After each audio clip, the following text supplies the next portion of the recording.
Good morning. We're going to do a video here on autism, and I could lump MS, Lou Gehrig's, Parkinson's all in this syndrome. So we want to understand what the causative factors are. And unfortunately, this is going to be before we talk about genetics in a sense.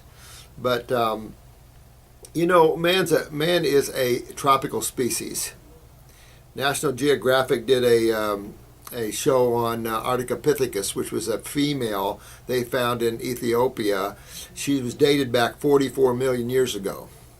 Well, they had taken man back to the primates of 22 million years ago, and when they found this walking upright human female dated back 44 million years ago, kind of blew them away. And they brought some archaeologists around there because they couldn't believe a Homo sapien could live in a arid or desert type climate. And they found back 44 million years ago that Ethiopia was tropical. There's no question that the Homo sapien is more of a primatic species, more of a frugivore species. In my book, I've had dedicated a chapter to the different species on this planet, the vertebrates in particular, the four basic vertebrates.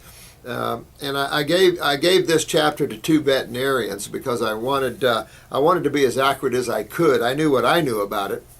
And only the female came back and said, could I add beaks to omnivores?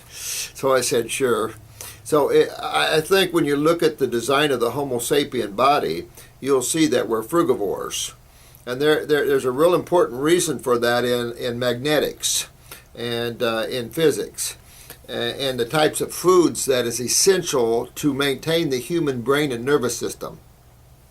We don't think much about that because man's lost in chemistry, and you know I'm always talking about chemistry is just frequencies, electrical magnetic energy.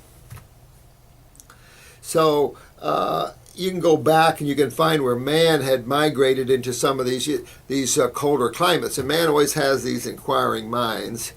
But by doing that, man had to he couldn't just pick and eat. He had to kill animals. He had to dry animals, and he had to store food. And then, of course, we had cellars in the Midwest, and you know people can their food. Well, canning is extreme heat, so you're really destroying your food. So man started destroying his food, and little at a time, as we've come down through here with each generation, we've weakened our cells in our body and past that.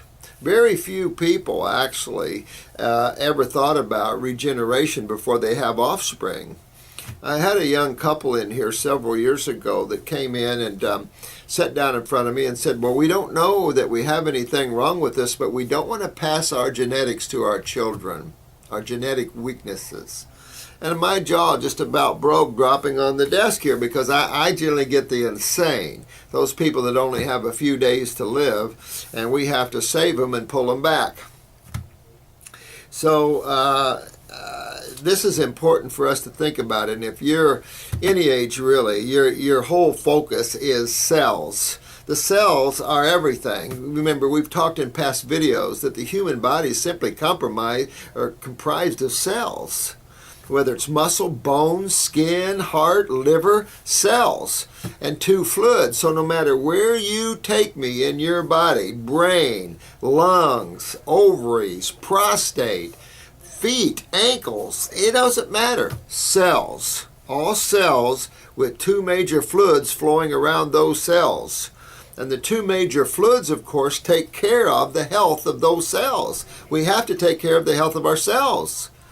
And obviously cells eat and cells go to the bathroom. Cells metabolize and bring in chemistry and use it and then create waste, just like your car brings in chemistry and exhausts the waste. Factories, they just dump them in the air or in the ocean or water sources. You know, and some people are, dumping them in uncanny places. The problem is when we create waste, we have to deal with the waste. And your body has to deal with waste from 100 trillion cells. And the mistake of the allopathic community is that these wastes are reabsorbed into the venous system. And as we've talked, it's impossible because of the nature of chemistry. You cannot dump acids in the blood. That's contraire. when you eat fruits and vegetables and you breathe the air in a healthy environments, which I don't know where on this planet now you're going to breathe good air, because we have global air, but if you breathe good air and you eat good fruits and vegetables, you're eating 80% base or alkaline chemistry to only 20% acid. That keeps that blood pH at about 7.4.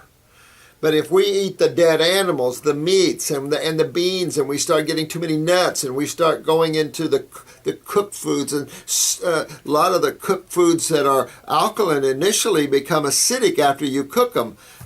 So real important. That's very true with dairy products. So important to understand that if you dump acids in the blood, this of course throws the blood more in an anionic situation, which is what we've talked about before. Anionic is an acid situation where things coagulate, dry up, red blood cells start sticking to each other. And then you can have blood clots, you can have all these type of things like this. You don't carry oxygen or iron well in the blood. So all these problems begin when you start breaking this ratio of acid and base. So we've done that for so long in these northern climates. By far the healthier people on the planet are the islanders. I get them in here in their upper 90s. I get them in here when they're in their low hundreds, and they're walking in just like normal. Very rarely do I get a 100-year-old, a northern raised person that walks in here like that. And so, but we've talked about the importance of how protein has damaged the kidneys and of course blamed on colon cancer for generations. So when you add these acid diets to the Homo sapien after generations and cooked foods, humans have not had high electrical magnetic foods to increase his brain and nerve function. And this is a problem. So this is why I think we still have a very low spirituality on this planet. We still kill each other. We don't have the love we need because man isn't eating enough frequency, high magnetically alive foods to keep his brain and nervous system on. For those of you that have been at the fruitarian level, you can't stop your spirituality. It quiets the mind. It expands your ability to see and know. You can just observe things and the knowledge comes pouring in. And children raised on raw foods, their intellect can go up as much as 40%. And we've talked about that too on previous videos. So most of the Homo sapiens species around the world have subsisted on foods that are just not foods and not for the human being. And so there's a lot about vegetarianism and vegetables. We're not herbivores. And on the last video, I talked about a young lady that had MS and that I put her on a fruit diet. Now this was an advanced MS where she had no movement at all. She was frozen stiff in the prone position. She couldn't even turn her head to say, "Hi, Robert."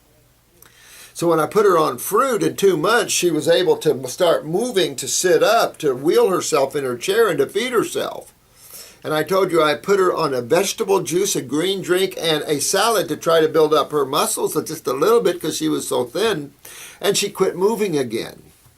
And this is very important information for those with autism, those with MS, those with Lou Gehrig's, those with Parkinson's. Don't think you're going to overcome this if you don't change your diet and get in a raw food diet, first of all. And you're with the vegetable side of this, you're only going to go so far. You need to kick it up to fruit. Remember in our previous discussions, fruit has 12,000 angstroms of magnetic energy. Vegetables only 9. Vegetable matter has so much cellulose that when you subtract the energy it takes your body to digest it, the yield energy is much lower. Fruit is so easy to digest that your base yield of magnetic energy is so much higher. And when you're dealing in the nervous system, energy is the key factor. Because without the nervous system, that's like the electrical department. You turn off the light switch, there's nothing going on.